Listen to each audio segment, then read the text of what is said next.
Shalom Ibu Bapak Saudara semuanya, dengan senang hati saya menyapa Anda di program Bible Everyday, membaca Alkitab setiap hari, menggali, merenungkan, dan melakukannya.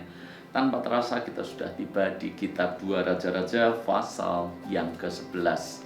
Dan kisah Raja-Raja Israel kita selalu pelajari beberapa waktu belakangan ini, dan cukup menarik untuk kita gali dan kita ambil intisari apa yang kita bisa terapkan dalam hidup kita.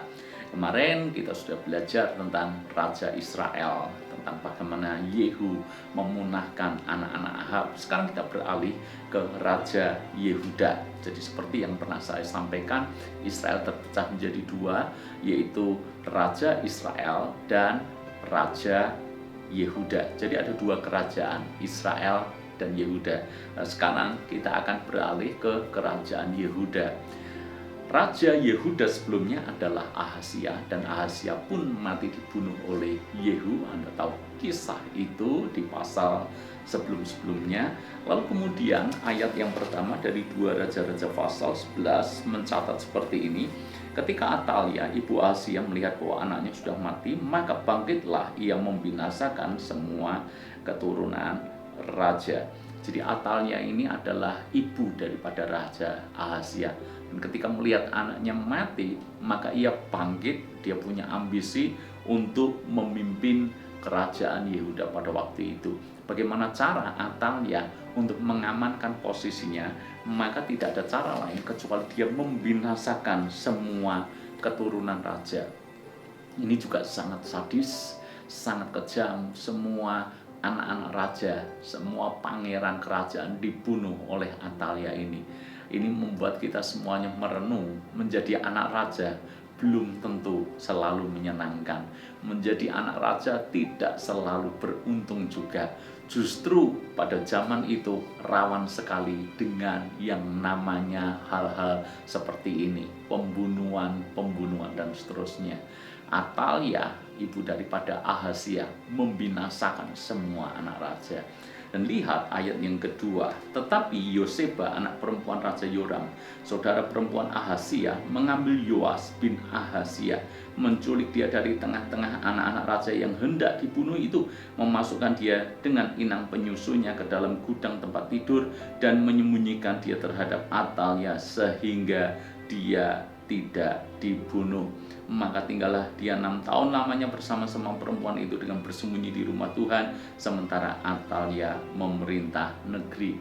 Ada satu anak Ahazia yang lolos, yang luput dari pembantaian Ratu Atalia. Siapa dia? Dia adalah Yoas. Yoas ini selamat karena ada satu orang yang bernama Yoseba, anak perempuan, tetapi dia dengan sangat berani menyelamatkan Yoas dari pembantaian yang dilakukan oleh Atalia. Yoseba adalah orang yang berjasa kepada Raja Yoas. Nantinya Raja Yoas menjadi raja. Jadi Yoas ini bisa akhirnya selamat, bahkan menjadi raja. Itu karena jasa Yoseba. Tidak hanya Yoseba, coba kita baca ayat yang keempat. Dalam tahun yang ke-7, Yoyada mengundang para kepala pasukan 100 dari orang Kari dan dari pasukan bentara penunggu, disuruhnya mereka datang kepadanya di rumah Tuhan. Lalu diikatnya perjanjian dengan mereka dengan menyuruh mereka bersumpah di rumah Tuhan. Kemudian diperlihatkan anak raja itu kepada mereka. Jadi Imam Yoyada juga orang yang berjasa kepada Yoas. Kenapa?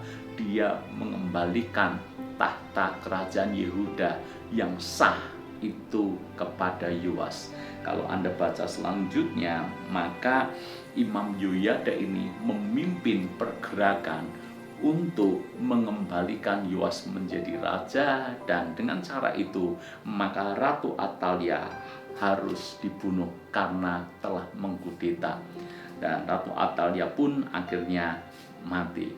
Nah, kita bisa melihat di sini dua orang ini mempertaruhkan nyawa untuk menolong Yoas. Padahal Yoas tidak melakukan apa-apa atau belum melakukan apa-apa. Anak sekecil itu dia bisa buat apa? Tetapi ada dua orang yang berjasa kepada Yoas. Dua orang yang mengembalikan tahta kerajaan Yehuda kepada pewaris yang sebenarnya, yaitu Raja Yoas. Kalau kita belajar dari kisah ini, sesungguhnya kita bisa petik sebuah pelajaran indah, bahwa selalu Tuhan tempatkan orang-orang tertentu di sekeliling kita yang dia bisa menjadi penolong bagi kita. Di sekeliling kita selalu ada Yoseba-Yoseba, selalu ada Yoyada-Yoyada yang Tuhan pakai untuk menolong kita. Kadangkala kita tidak pernah berpikir bahwa orang-orang seperti itu akhirnya justru menolong kita. Tetapi nyatanya Tuhan itu baik. Tuhan tempatkan kita dengan dikelilingi orang-orang yang care dengan kita, orang-orang yang peduli dengan kita, orang-orang yang Tuhan pakai untuk memberkati kita, orang-orang yang Tuhan pakai untuk menolong kita ketika kita berada dalam sebuah krisis, ketika kita berada dalam sebuah ancaman, bahkan ketika kita mungkin berpikir bahwa kisah hidup kita tamat, kisah hidup kita selesai. Tuhan bisa kirim orang tertentu untuk menolong kita, mengangkat kita, memberkati kita, mempromosikan kita, dan seterusnya. Dalam hidup saya juga sama, saya bersyukur Tuhan baik. Tuhan tempatkan orang-orang yang baik di sekeliling saya, orang-orang yang bisa menjadi titik balik dalam hidup saya. Saya tahu bahwa orang-orang inilah yang Tuhan utus untuk menjadi Yoseba dan Yoyada dalam hidup saya. Pertanyaan yang kita perlu renungkan adalah, apakah kita juga bisa menjadi Yoseba-Yoseba, Yoyada-Yoyada bagi orang-orang yang ada di sekeliling kita? Ada dua hal yang kita perlu pahami. Yang pertama, kita percaya Tuhan selalu tempatkan Yoseba, Yoyada di sekeliling kita. Orang-orang baik yang menolong kita, yang bisa menyelamatkan kita, yang bisa memberkati kita. Tapi hal yang kedua adalah, jangan hanya kita berharap ada orang yang menolong kita, jangan berharap kita dikelilingi dengan Yoseba dan Yoyada. Tapi hal yang kedua adalah, jadilah kita seperti Yoseba dan Yoyada. Lihat orang-orang yang ada di sekeliling kita. Ketika saudara kita lemah, marilah kita jadi orang yang mengangkat, kuatkan mereka. Ketika ada saudara kita yang merasa tidak berdaya, kehilangan harapan, mari berikan pengharapan kepada mereka. Kalau ada di antara saudara kita yang perlu uluran tangan kita, maka Tuhan berikan kita berkat lebih, kekuatan lebih untuk kita mengulurkan tangan untuk mengangkat, memberkati dan menolongnya. Bukankah indah kalau hidup bisa berjalan seperti ini? Orang Kristen sesungguhnya ditempatkan Tuhan untuk menjadi Yoseba dan Yoyada. Saya berharap kita adalah salah satu dari antaranya. Tuhan memberkati.